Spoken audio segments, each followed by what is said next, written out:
नमस्ते दोस्तों, और मैं आपका होस्ट और दोस्त। आज हम कहानी सुनेंगे एक ऐसी इंसान की जो इतिहास के पन्नों में खो चुके हैं। नाम वासुदेव बलवंत फड़के। जन्म 4 नवंबर 1845, महाराष्ट्र। स्वर्गवास 17 फरवरी 1883। अदन उपलब्धियां। वासुदेव बलवंत फड़के ने 1857 की प्रथम संगठित महाक्रांति की विफलता के बाद आजादी के महासमर की पहली चिंगारी जलाई थी। वासुदेव बलवंत फड़के ब्रिटिश सरकार के विरुद्ध सशस्त्र विद्रोह का संगठन करने वाले भारत के प्रथम क्रांतिकारी थे। वासुदेव बलवंत फड़के का जन्म महाराष्ट्र के रायगढ़ जिले के शिरदोने नामक गांव में हुआ था। फड़के ने 1857 की प्रथम संगठित महाक्रांति की विफलता के बाद आजादी के महासमर की पहली चिंगारी जलाई थी। देश के लिए अपनी सेवाएं देते हुए 1879 में फड़के अंग्रेजों द्वारा पकड़ लिए गए और आजीवन कारावास की सजा देकर इन्हें अदन भेज दिया गया। यहाँ पर फड़के को कड़ी शारीरिक यातनाएं दी गईं। इसी के फलस्वरूप 1883 को इनकी मृत्यु हो गई। माता की मृत्यु 1871 में एक दिन सायंकाल वासुदेव बलवंत फड़के कुछ गंभीर विचार में बैठे थे। तभी उनकी माताजी की तीव्र अस्वस्थता का तार उनको मिला। इसमें लिखा था कि वासुदेव बलवंत फड़के, तुम शीघ्र ही घर आ जाओ, नहीं तो माँ के दर्शन भी शायद न हो सकेंगे। इस वेदनापूर्ण तार को पढ़कर अतीत की स्मृतियां फड़के के मानस पटल पर आ गईं और तार लेकर वे अंग्रेज अधिकारी के पास अवकाश का प्रार्थना पत्र देने के लिए गए।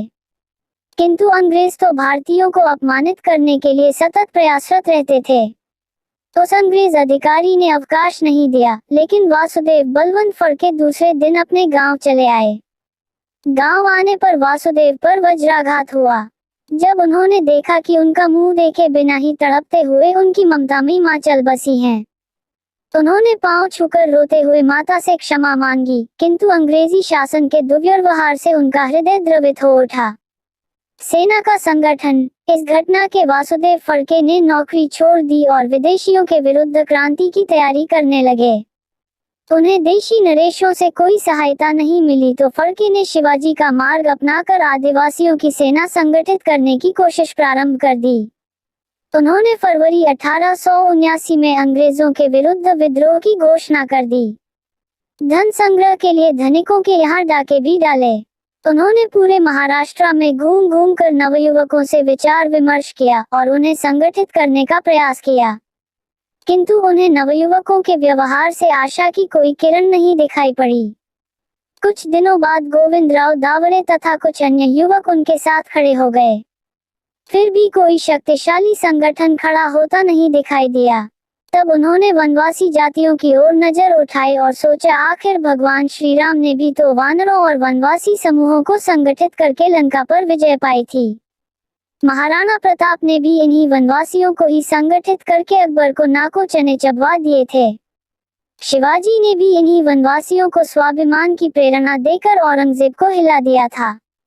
इनाम की घोषणा। महाराष्ट्र के 7 जिलों में वासुदेव फड़के की सेना का जबरदस्त प्रभाव फैल चुका था। अंग्रेज अफसर डर गए थे।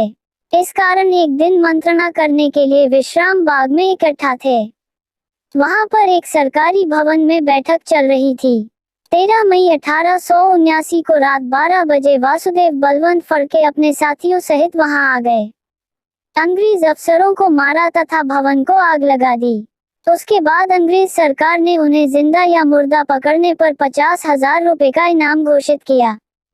किंतु दूसरे ही दिन मुंबई नगर में वासुदेव के हस्ताक्षर से इश्तहार लगा दिए गए कि जो अंग्रेज अफसर रिचर्ड का सिर काट कर लाएगा, उसे 75,000 रुपए का इनाम दिया जाएगा। अंग्रेज अफसर इससे और भी बौखला गए।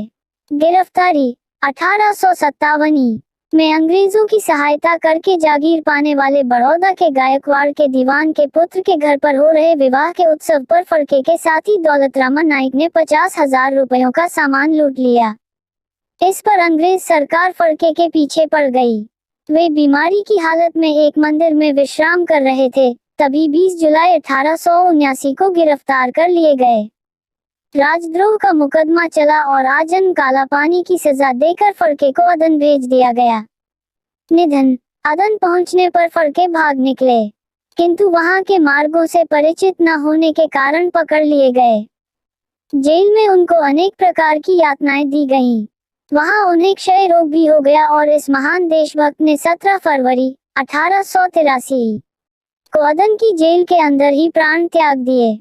हे दोस्तों, अपनी कहानी सुन एक महान एक क्रांतिकारी की, तो ऐसे ही कहानी सुनाने के लिए मेरे इस पेज को फॉलो करो, यूट्यूब चैनल को सब्सक्राइब करो। Thank you.